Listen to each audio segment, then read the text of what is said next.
Hi friends, तो आज आपके लिए लेकर आई हूँ ये बहुत ही delicious restaurant style chicken curry जो बनाने में बहुत ही आसान है। शेयर करूँगी एक स्पेशल चिकन मसाला भी जो इसमें इस्तेमाल कर रहे हैं हम, और साथ साथ एक स्पेशल इंग्रेडिएंट जो चिकन करी को ले जाता है एकदम नेक्स्ट लेवल पर।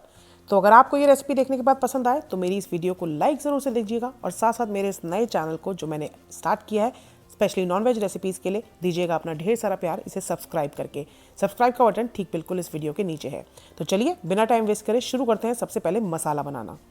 इसके लिए सबसे पहले मैंने यहाँ पर 1.5 टेबलस्पून लिया है साबुत धनिया, 1 चम्मच ज़ीरा, आधा चम्मच ली है ब्लैक पेपर, 4 से 5 ये हरी इलायची और 3-4 लौंग, 1 बड़ी इलायची, 1 छोटा दालचीनी का टुकड़ा और 2 से 3 ये तेज पत्ता। सब मसालों को हमें ड्राई रोस्ट करना है। इसको हल्का सा हमें भूनना है, 2 से 3 मिनट तक हम इसको भूनेंगे। बस इतना कि ये बहुत ज़्यादा डार्क ना हो जाए कलर में। इसका कलर हमें बहुत ज़्यादा ब्राउन नहीं करना है। बस थोड़ा सा इसको 2-3 मिनट तक भूने और उसके बाद इसको ठंडा करके एक ब्लेंडर जार में पीस कर आपको एक स्पाइस मिक्स तैयार कर लेना है इस तरीके का, जिसका हम बाद में इस्तेमाल करेंगे।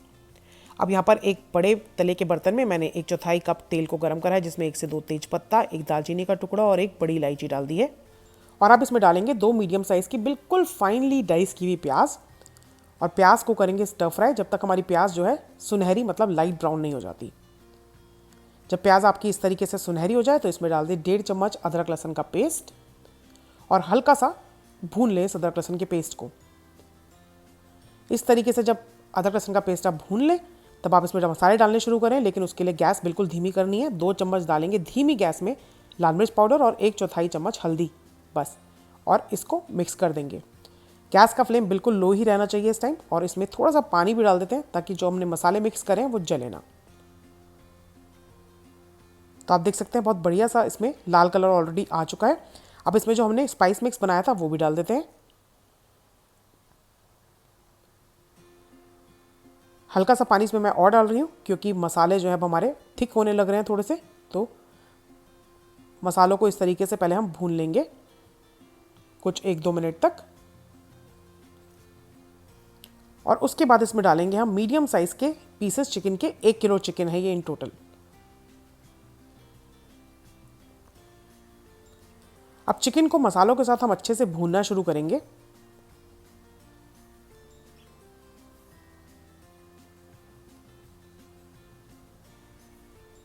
और 2-3 मिनट इसको पकाने के बाद जब इस तरीके से तेल अलग होने लगे तो हम इसको ढक्कन ढक के अब पकाएंगे, लेकिन पहले डाल देते हैं इसमें नमक।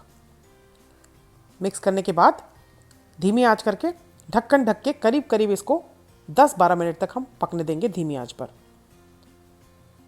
तो जब 10 मिनट के करीब आप इसको पका लें तो ढक्कन हटा लें आप इसका, और उसके बाद बस इसको एक बार हम इस तरीके से मिक्स कर देते हैं, और इसमें डाल देते हैं 3 मीडियम साइज़ के टमाटर जिसको सिंपली ब्लेंडर में चला रखा है। बस 3 टमाटर का आपको इसमें प्योरे डाल देना है।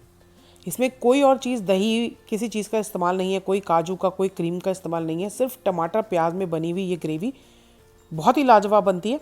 बस आपको ध्यान ये रखना है कि आपको जो टमाटर इस्तेमाल करने हैं वो थोड़े पके हुए इस्तेमाल करने हैं। कच्चे रॉ टमाटर, खटास जिसमें होती है वो इस्तेमाल ना करें। अच्छे लाल टमाटर का इस्तेमाल करें, ग्रेवी का रंग भी उससे निखर कर आता है।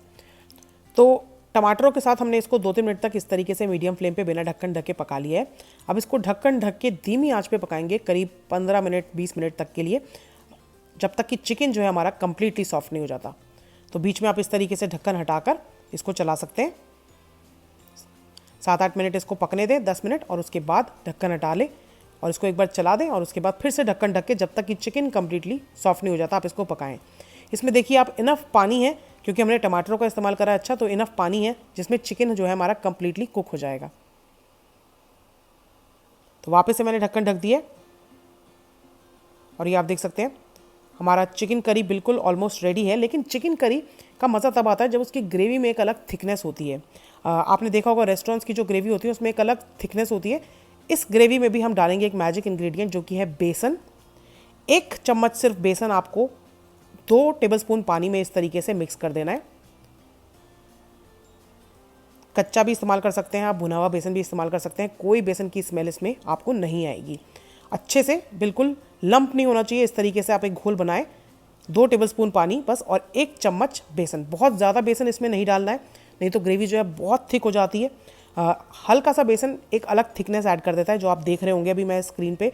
जैसे ही इसको मिक्स कर रही हूँ आप देखेंगे जो हमारी ग्रेवी है वो थिक होने लगी है, जो पानी की तरह ग्रेवी थी। तो ये एक सीक्रेट है ग्रेवी इसको थिक करने का। चाहे आप बेसन डालें, चाहे रेगुलर घर का जो आटा होता है वो भी डाला जा सकता है। 1 चम्मच आटे को पानी में मिलाकर आप डाल दें, जो अक्सर निहारी बनाते हुए इस्तेमाल किया जाता है ग्रेवी को थिक करने के लिए। तो इस तरीके से ग्रेवी हो जाती है थिक, और जब हम इसको थोड़ा सा पका लेंगे तो ऑयल अलग होने लग जाएगा। बिल्कुल रेस्टोरेंट स्टाइल थिकनेस के साथ ये एक परफेक्ट चिकन करी तैयार हो जाएगी। मैंने इसके अंदर डाल दिया है 1 चम्मच कसूरी मेथी भी, और इसको मिक्स कर दिया है। अब हम इसको पकाएंगे धीमी आंच पे, जब तक कि इसमें से तेल जो है वो अलग ना होने लगे। तो ढक्कन ढक के इसको 3-4 मिनट के लिए हम और पका लेंगे। तो आप देख सकते हैं एकदम बढ़िया थिकनेस के साथ एकदम अच्छा लाल कलर आ गया है। परफेक्ट चिकन करी बनकर तैयार है। बस गार्निश करने के लिए ऊपर से डालेंगे कटा हुआ बारीक हरा धनिया, और इसमें डालेंगे गरम मसाला। तो बहुत ही बढ़िया खुशबू आ रही है, क्योंकि बहुत ही अच्छे खड़े साबुत मसालों का इस्तेमाल है इसमें, और एकदम लाजवाब ये चिकन करी बनकर बिल्कुल तैयार है, जिसमें कोई भी एक्स्ट्रा चीज़ हमने नहीं डाली है। गर्मा गर्म करते हैं इसको प्लेट आउट। और ये डिलिशियस चिकन करी बहुत ही लाजवाब लगती है, चाहे आप इसे रोटी के साथ खाएं, पराठे के साथ खाएं। मेरे घर में स्पेशली ये चिकन करी मटर चावल के साथ खाई जाती है, और अक्सर ये हमारा वीकेंड्स पे लंच होता है, जो बहुत ही लाजवाब है। एक बार आप इस तरीके से ज़रूर ट्राई करें इस चिकन करी बनाकर, आई एम श्योर आप बहुत एंजॉय करेंगे। अगर ये रेसिपी पसंद आई है तो इसको दीजिएगा अपना ढेर सारा प्यार लाइक करके, और मेरे चैनल को सब्सक्राइब करना बिल्कुल मत भूलिएगा। मैं जल्दी मिलती हूँ एक और नई रेसिपी के साथ, तब तक इसे बनाएं, खाएँ और एंजॉय करें। God bless, bye bye, take care and stay safe.